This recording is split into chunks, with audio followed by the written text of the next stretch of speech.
The first shots of the 21st century trade war were not fired with cannons but with tariffs. These economic weapons reshaped global trade dynamics. In 2018, the U.S. imposed steep tariffs on steel and aluminum imports, citing national security. This move was seen as a protective measure for American industries. For Canada, America's closest ally, the impact was immediate. 25% tariffs on steel, 10% on aluminum, disrupting decades-old supply chains that had been the backbone of North American trade. Canadian exports of these metals to the U.S. plummeted by over $16 billion in months, a staggering blow to the Canadian economy. This wasn't just about metals, it shook the foundation of NAFTA and North American commerce, creating ripples across various sectors. The tariffs created uncertainty, especially in industries like automotive, where parts cross the border multiple times during production, complicating logistics. Each crossing now meant higher costs and less competitiveness, affecting the bottom line of businesses on both sides. Ottawa responded swiftly, calling the tariffs an affront to the long-standing partnership between the two nations, and imposing dollar-for-dollar countermeasures on U.S. goods, targeting politically sensitive states to maximize impact. Canada's $16.6 billion in counter tariffs matched the U.S. measures, signaling resolve and a willingness to stand firm. The world's longest undefended border had become an economic battleground, exposing deep codependence and vulnerabilities. While tariffs were lifted in May 2019, the scars remained, leaving a lasting impact on trade relations. Canada was forced to rethink its reliance on the U.S. market, exploring new trade partnerships and diversification strategies, and seek new ways to secure its economic sovereignty, ensuring resilience against future trade disruptions. This reevaluation would soon take shape in a monumental project rising over the Detroit River, symbolizing a new era of Canadian economic strategy. The trade dispute between the United States and Canada escalated dramatically on March 8, 2018, when President Trump signed an order imposing sweeping tariffs on imported steel and aluminum. The move sent shockwaves through North American industry, as steel mills and aluminum producers braced for impact. Initially, Canada and Mexico were granted a brief exemption, sparking hope that a diplomatic solution might be found quickly. However, those hopes soon faded as negotiations stalled and tensions mounted. The U.S. justified the tariffs by claiming that global oversupply of metals posed a threat to national security. Canada, however, strongly rejected this argument, pointing out its deep integration in the U.S. defense supply chain and its long-standing role as a trusted ally. On May 31st, the exemptions abruptly ended. Canadian steel and aluminum now face the full weight of U.S. tariffs, upending cross-border trade. Canada responded swiftly and decisively, announcing retaliatory tariffs effective July 1st. These targeted a wide range of U.S. goods, from steel and aluminum to iconic products like whiskey and orange juice. The Canadian government carefully crafted its list to maximize political pressure in the U.S., while aiming to minimize economic harm to Canadian consumers and businesses. The standoff dragged on for nearly a year, straining not only businesses on both sides of the border but also the diplomatic relationship between the two countries. Behind closed doors, negotiators worked tirelessly to find common ground, but uncertainty and anxiety persisted for months. Finally, in May 2019, a breakthrough was reached.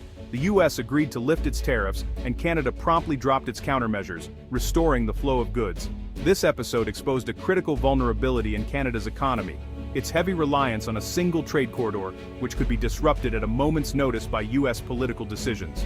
The trade war served as a wake-up call for Canadian policymakers, business leaders, and workers alike.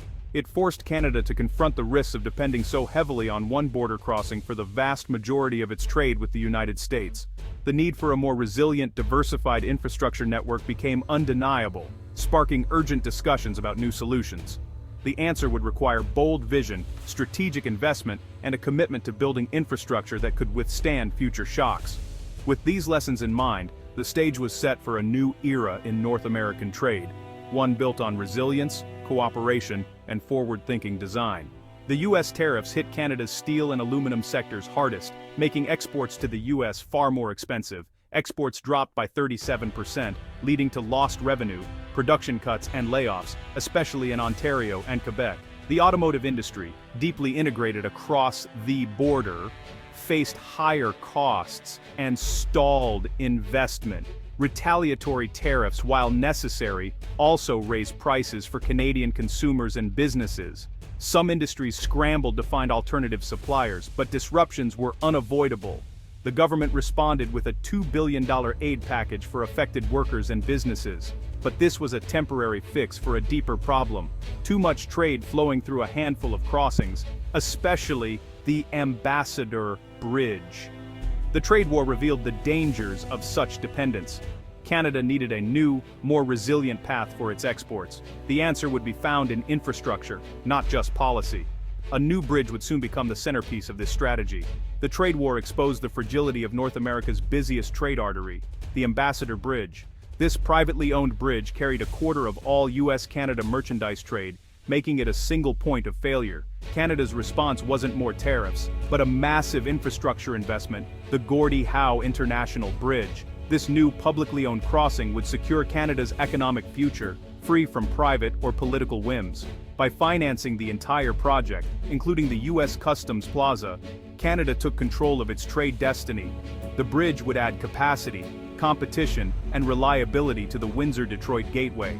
It was a generational investment, designed to keep trade flowing no matter the political climate. The message was clear: Canada would never again be held hostage by a single choke point. The Gordie Howe International Bridge is more than an engineering feat. It's a strategic lifeline. Its cable-stayed design spans 853 meters, accommodating large vessels and 6 lanes of traffic. A multi-use path for pedestrians and cyclists symbolizes community connection. The project includes massive ports of entry on both sides, with Canada's being the largest in the country. Canada is financing the US port of entry, underscoring its commitment to completion. Modern facilities will reduce wait times and streamline trade. Direct highway connections eliminate bottlenecks, saving time and money for shippers. Named after hockey legend Gordie Howe, the bridge embodies cross-border ties. In the wake of the trade war, it stands as a statement: connection over division. The $5.7 billion investment is a bet on a future defined by cooperation. Building the Gordie Howe Bridge required innovation in financing and delivery. Managed by the Windsor-Detroit Bridge Authority, the project uses a public-private partnership, or P3. The private consortium, Bridging North America, designs, builds, finances, operates, and maintains the bridge for 30 years. This model shifts risk to the private sector and ensures efficiency. The $5.7 billion cost covers construction and long-term maintenance funded by toll revenues. Canada even financed the US side to overcome political gridlock, to be repaid through tolls. The P3 model leverages private expertise and provides cost certainty. For a cross-border mega-project, it's a streamlined, accountable approach. It's a modern blueprint for building critical infrastructure. The Gordie Howe Bridge is just one part of Canada's broader strategy to strengthen trade infrastructure. The National Trade Corridors Fund has invested over $4.6 billion in 180-plus projects nationwide. The goal: reduce reliance on the US and build ties with Asia and Europe. Major port expansions on both coasts and upgrades to rail and highways are central to this effort. Improved domestic logistics make Canadian exports more competitive and resilient. The trade war accelerated a shift from just signing trade deals to building the infrastructure to support them. A trade deal is only as strong as the bridges, ports, and railways behind it. Canada is building a balanced, future-proof economic foundation. Construction of the Gordie Howe International Bridge is in full swing, with its impressive towers steadily rising on both sides of the Detroit River. The scale of the project is visible from miles away, marking a new era in North American infrastructure. Thousands of skilled workers are employed on this massive undertaking, providing a significant boost to the local economies of both Windsor and Detroit. The project has created new opportunities for tradespeople, engineers, and suppliers, supporting families and communities on both sides of the border. Despite facing major challenges, including the global COVID-19 pandemic and navigating complex cross-border regulations, the project remains on track for completion in fall 2025. Strict safety protocols and innovative planning have kept progress steady, even in uncertain times. Once finished, the bridge will generate billions in economic activity, supporting thousands of jobs, not just locally, but across the continent. It will become a vital artery for trade, tourism, and daily commuters. The new crossing will mean faster, more reliable border crossings for travelers and commercial vehicles, strengthening supply chains and making trade more efficient for businesses in both countries. The added redundancy of a second major bridge protects against future disruptions, whether from political disputes, infrastructure failures, or security threats, ensuring the border remains open and resilient. The Gordie Howe Bridge will ease pressure on the aging Ambassador Bridge, reducing congestion and improving traffic flow for both commercial transport and local residents, making daily life smoother for thousands. More than just a structure, the Gordie Howe Bridge represents a long-term investment in economic security and prosperity for both Canada and the United States, strengthening the partnership between the two nations. Designed with durability and innovation in mind, it's built to serve North America for the next century and beyond, adapting to the needs of future generations and withstanding the test of time.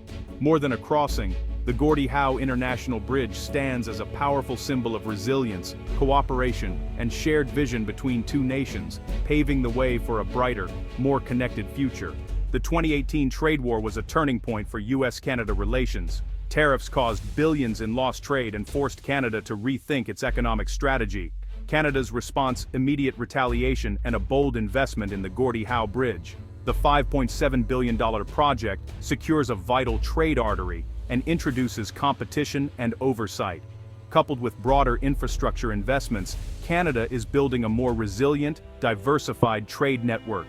The lesson: even close allies aren't immune to protectionism. Robust infrastructure is the best defense. In an era of walls, Canada chose to build a bridge. As the bridge nears completion, it stands as a symbol of connection and a bet on cooperation for the future.